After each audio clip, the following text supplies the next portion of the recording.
Assalamualaikum warahmatullahi wabarakatuh. Saya Fitria dari kelas A dengan NIM 23030550000003. Di sini saya akan memaparkan materi mengenai konsep dasar timbulnya penyakit berdasarkan konsep roda. Baik, sebelum masuk ke materi konsep roda, saya akan menjelaskan apa sih itu penyakit. Nah, penyakit adalah suatu kondisi adanya penyimpangan atau gangguan dari struktur atau fungsi normal bagian, organ, atau sistem tubuh yang dimanifestasikan dengan sejumlah karakteristik dari tanda dan gejala, baik etiologi, patologi, dan prognosis yang diketahui maupun tidak diketahui. Baik, selanjutnya saya akan menjelaskan mengenai host atau pejamu. Host adalah semua faktor yang terdapat pada diri manusia yang dapat mempengaruhi timbulnya suatu penyakit. Nah, faktor tersebut banyak macamnya, antara lain yang pertama umur. Umur juga mempengaruhi status kesehatan karena ada kecenderungan penyakit menyerang umur tertentu, misalnya penyakit campak, polio, dan difteri yang banyak ditemukan pada anak-anak, sedangkan banyak penyakit juga yang menyerang pada usia lanjut seperti stroke, hipertensi, dan penyakit infeksi lainnya. Nah, faktor yang kedua yaitu jenis kelamin. Jenis kelamin mempengaruhi status kesehatan karena ada penyakit yang terjadi lebih banyak atau hanya dapat ditemukan mungkin pada wanita ataupun hanya pada laki-laki. Misalnya, wanita dapat terkena kanker serviks, sedangkan pada laki-laki dapat terkena kanker prostat. Nah, faktor yang ketiga yaitu genetika atau keturunan. Nah, faktor genetika atau keturunan dapat mempengaruhi status kesehatan, misalnya buta warna, asma, hemofilia. Faktor yang keempat yaitu ras. Nah, ras atau etnis mempengaruhi status kesehatan karena terdapat perbedaan antara ras kulit putih dengan ras kulit hitam. Misalnya penyakit hemofilia banyak ditemukan pada orang Eropa. Selanjutnya yaitu keadaan fisiologis tubuh. Keadaan fisiologis tubuh merupakan keadaan tubuh yang berfungsi normal.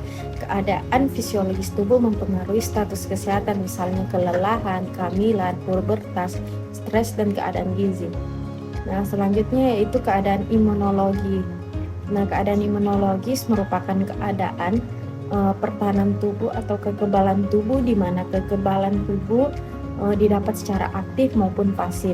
Nah, yang terakhir yaitu kebiasaan atau gaya hidup. Seseorang yang terbiasa hidup kurang bersih tentu lebih mudah terkena penyakit daripada orang yang gaya hidupnya lebih sehat. Selanjutnya ada environment atau lingkungan. Nah, faktor lingkungan adalah segala sesuatu yang berada di sekitar manusia serta pengaruh-pengaruh luar yang mempengaruhi kehidupan dan perkembangan manusia.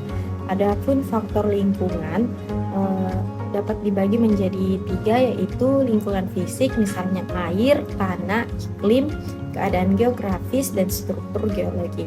Nah, yang kedua yaitu lingkungan biologis, misalnya human reservoir, yaitu penyakit yang ditularkan dari orang ke orang tanpa perantara atau kontak langsung. Nah, yang ketiga yaitu lingkungan sosial ekonomi, misalnya urbanisasi, kepadatan penduduk, lingkungan kerja, status ekonomi, keadaan perumahan, nilai-nilai sosial, dan keadaan sosial masyarakat seperti bencana alam ataupun perang. Baik, kita masuk ke konsep roda. Nah, konsep roda ini menggambarkan hubungan manusia dengan lingkungannya sebagai sebuah roda. Bisa dilihat pada gambar, roda terdiri daripada satu pusat atau pejamu yang memiliki susunan genetik sebagai intinya.